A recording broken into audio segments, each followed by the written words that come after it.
Pak Prabowo. IHSG langsung dari merah jadi hijau nih Pak. Begitu ya? Iya.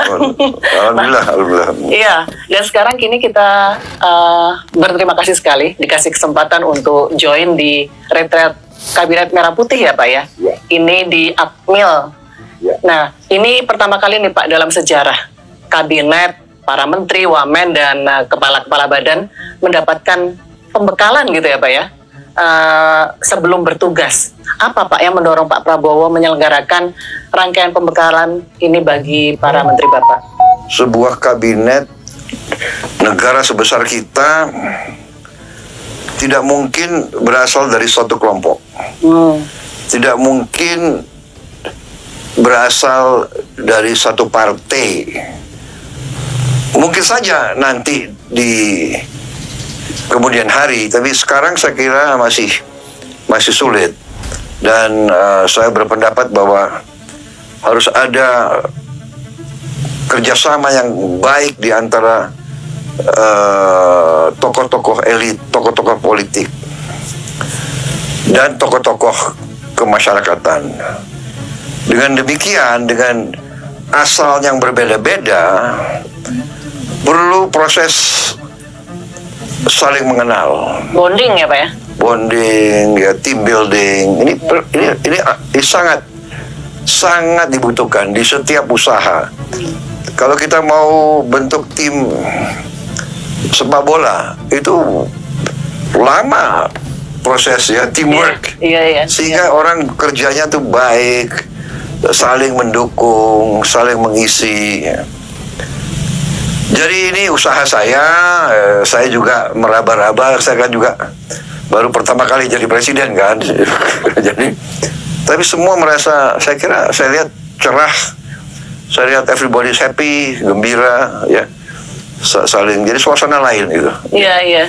Dan ini tempatnya juga apa ya, bersih. Betul. Jauh dari mana-mana. Udaranya bersih ya Pak. Ya. Kemarin kan waktu diberangkatkan dari Jakarta menuju ke sini Pak, ini Lembah Tidar ya. Kan dinaikkan pesawat Hercules. Ada alasan khusus nggak Pak? Kenapa naik Hercules? Saya kira para menteri, wakil menteri sebagai pejabat negara harus mengenal semua institusi yang ada di pemerintahan, kalau bisa. Termasuk diantaranya institusi pertahanan. Jadi mereka tahu bahwa alat-alat pertahanan itu sangat efektif, berguna, bermanfaat. Hercules sebagai contoh bisa angkut pasukan, bisa angkut barang, bisa memberi bantuan cepat kalau ada bencana, bisa evakuasi korban. Jadi sangat-sangat bermanfaat. Saya kira bagus, mereka belum pernah ada. Iya, banyak yang belum pernah ya Pak ya. Sampai ada yang berdoa kencang-kencang. Iya. Pak, kemudian yang banyak jadi pertanyaan juga nih Pak ya. Lokasinya nih Pak, karena di Akademi Militer di Magelang. Ya. Kenapa? Ada pertimbangan khusus juga nggak? Daerah ini daerah penuh sejarah. Jadi daerah ini ratusan tahun terus menjadi ajang perlawanan terhadap penjajah. Sultan Agung lewat sini, di Ponorogo, di sini tempatnya dia bergerilya. Dan ini Bukit Tidar ini ada suatu kepercayaan bagi terutama orang Jawa bahwa Bukit Tidar ini pakunya Pulau Jawa. Oke, pakunya Pulau Jawa. Siap. Jadi ini ada mitos di sini. Ya tradisi lah semua. Banyak yang tradisi kita harus napak tilas atau harus naik ke atas Bukit Tidar waktu kita muda itu. Waktu Taruna ya Pak? Iya. Itu berapa kali Pak kalau Taruna harus naik Bukit Tidar? Minimal 2 kali. Minimal 2 kali. Pertama masuk dan kalau terakhir mau ya. Oh oke. Ya. Baik Pak Prabowo, ini Bapak Kabinet Merah Putih ini saat di-announce mendapatkan respon yang positif ya Pak dari pasar. Menurut Bapak, kira-kira apa faktor penentunya Pak? Alhamdulillah kalau pasar menilai baik. Tapi niat saya selalu adalah mencari orang yang tepat pada tempat yang tepat, karena ini adalah akan menjalankan misi-misi yang tidak ringan. Jadi saya butuh suatu tim yang terbaik. Saya kira itu. Karena itukah Bapak kemarin menyampaikan bahwa akan mengevaluasi setiap 6 bulan sekali? Saya kira tidak terpaku waktu ya. Saya tanamkan rasa tanggung jawab. Saya menggugah cinta tanah air. Kalau orang itu cinta tanah air, kalau orang itu sadar dia harus bekerja untuk kepentingan sebaik-baiknya rakyat dan bangsa, saya kira hasilnya akan baik. Yang repot kalau dia punya pemikiran atau agenda-agenda, oh saya punya wewenang, saya punya kekuasaan, saya akan cari peluang untuk kepentingan saya atau kelompok saya sendiri. Nah ini nanti kurang baik. Lalu Pak, bagaimana dengan pembagian peran antara Presiden dan Wapres Pak? Karena kemarin sudah mulai banyak yang menduga-duga nih Pak, tapi mungkin bisa jadi salah ya, bahwa Pak Prabowo nanti akan banyak ke urusan internasional, sedangkan Wapres ke domestik. Nggak ada pemikiran begitu, jadi nggak bisa kan. Seorang presiden dipilih untuk memimpin negara. Ya, dan sebetulnya saya ingin fokus ke dalam negeri sebetulnya. Ya kan, internasional itu saya hanya menjaga hubungan baik, tapi fokus saya adalah kesejahteraan rakyat, kemakmuran bangsa. Pak Prabowo, ini kita ingin tanya soal visi-visi Bapak ya, karena kemarin Bapak sudah 2 kali menyampaikan pidato. Yang pertama saat pelantikan, kemudian sidang kabinet paripurna yang pertama. Nah, di sidang kabinet pertama ini Bapak memberikan beberapa peringatan keras nih Pak. Salah satunya mengenai makan bergizi gratis. Supaya aku yakin, saya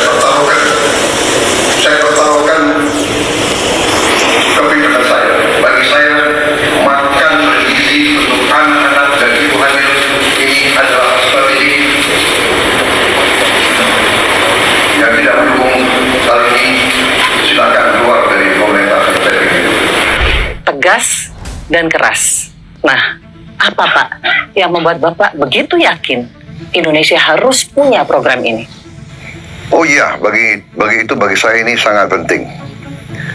Masa depan kita tergantung anak-anak kita, anak-anak Indonesia. Anak-anak kita, bahkan seluruh rakyat Indonesia harus tidak boleh lapar.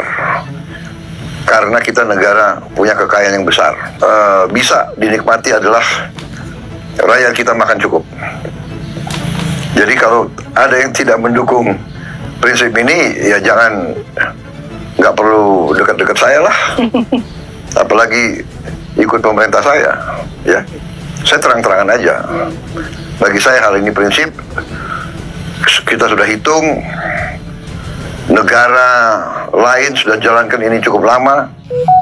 India berani, padahal India per kapitanya setengah dari Indonesia. Dia berani dan dia sudah lakukan ini, saya kira sudah lebih dari 10 tahun. Pak Prabowo, tapi apa efek domino mungkin Pak yang Bapak harapkan dari program ini? Iya, terutama bagi saya concernnya adalah untuk makanan dari anak-anak dan ibu-ibu hamil. Tapi ternyata para pakar mengatakan kalau memang kita lakukan itu dan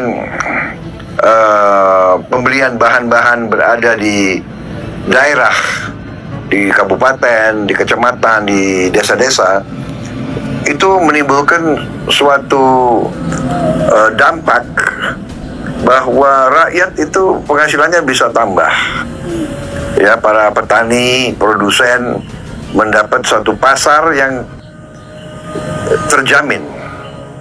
Ya, bahwa ada yang beli produk-produk mereka tiap hari. Kan kita perlu telur, perlu sayur, perlu ayam, perlu ikan, perlu nasi. Sangat-sangat baik. Akan sangat mendorong. Berapa uang yang beredar di kabupaten ke bawah, di daerah-daerah, juga di provinsi, tapi beredar di rakyat, ya kan? Apakah ini yang juga mendorong Bapak untuk biar cepat-cepat nih bisa swasembada pangan gitu ya Pak ya? Oh, kalau swasembada pangan itu mutlak. Negara mau aman, negara mau berdaulat, ya harus bisa beri makan rakyatnya sendiri. Tapi terobosan apa nih Pak kira-kira yang akan Bapak lakukan untuk dapat menciptakan swasembada pangan, karena kurun waktunya nih singkat ya Pak ya, 4-5 tahun. Kalau kita hitung, kita bisa swasembada pangan. Kita sudah berapa kali pernah swasembada pangan. Tapi ini perlu konsistensi, perlu suatu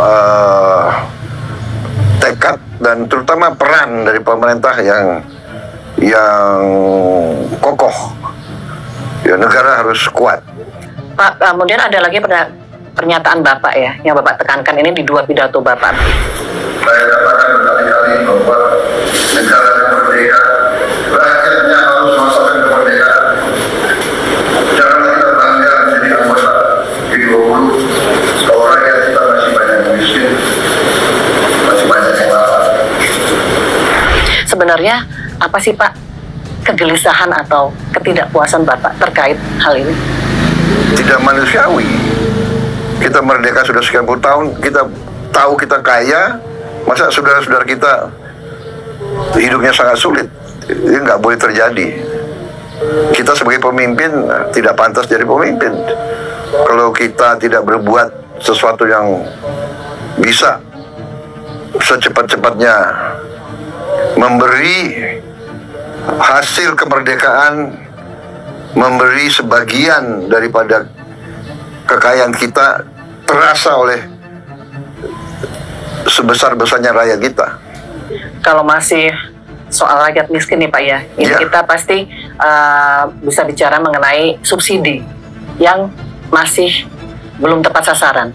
Nah, apakah ada rencana nih Pak mengubah subsidi misalnya nih BBM yang kurang tepat sasaran mungkin menjadi yang lebih tepat seperti BLT atau yang lainnya? Ya, ini kita sedang pelajari, kita kaji, kita cari alternatif yang terbaik ya. Kita upaya terus bagaimana lebih tepat sasaran. Sudah banyak kemajuan, tapi kita ingin lebih tepat lagi sasarannya. Jangan sampai subsidi itu justru dinikmati oleh orang-orang kaya.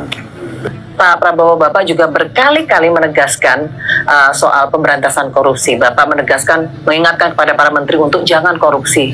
Tapi permasalahan korupsi ini kan seperti permasalahan abadi ya Pak. Maksudnya bahkan di saat usia KPK sudah mencapai 22 tahun. Strategi apa lagi yang akan Bapak gunakan untuk pemberantasan korupsi ini ke depan? Kita harus menjamin kualitas hidup yang cukup dan yang baik untuk para pengambil keputusan yang penting. Sesudah itu, ya kita harus punya sistem pengawasan yang ketat dan kembali tekad untuk menegakkan hukum dengan tegas.